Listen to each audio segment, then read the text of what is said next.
Lincoln police officer risks his own life to save a man inside a burning pickup truck, and now people are talking about this dramatic rescue, and it was caught on camera.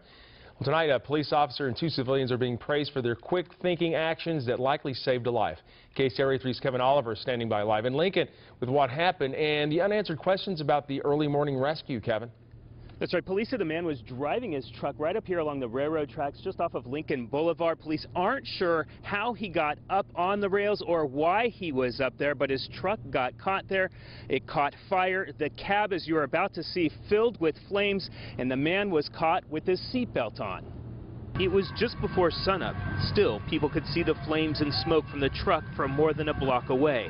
As one Lincoln resident ran over to the burning truck with his camera rolling, an off-duty Lincoln police officer, Corporal Jeff Morris, had just pulled up and was trying to free the driver. He saw an individual who was flailing in the vehicle attempting to get out, and he approached that individual who he identified as being fully engulfed in flames at that point.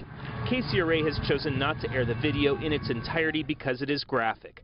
The driver, 56-year-old Robert Calhoun of Granite Bay, was on fire as Corporal Morris cut away his seatbelt and pulled him from the vehicle with the help of another man.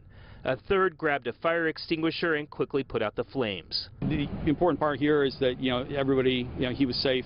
The police chief says Calhoun suffered third-degree burns over much of his body, and Corporal Morris was slightly burned on his hands. It's one of those calls you never want to get, to hear that your officer is involved and injured, but at the same time, it makes you very proud to know that they would sacrifice and do what they've been trained to do when they needed to do it.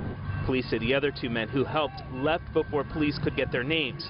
The chief says he would like to find out who they are so he can commend all three. Very proud of him and very proud of the citizens that assisted him in this effort. Now, Union Pacific has been by here to inspect the tracks. Trains have been back rolling through here again. And police say that immediately after they got the call that the truck was stuck on the tracks, they radioed Union Pacific to let them warn any approaching trains that there was trouble ahead. Reporting live from Lincoln, Kevin Oliver, KCRA 3 News. Yeah, and still the question remains, what was he doing out there? But at least they got him out of there. Kevin, thanks.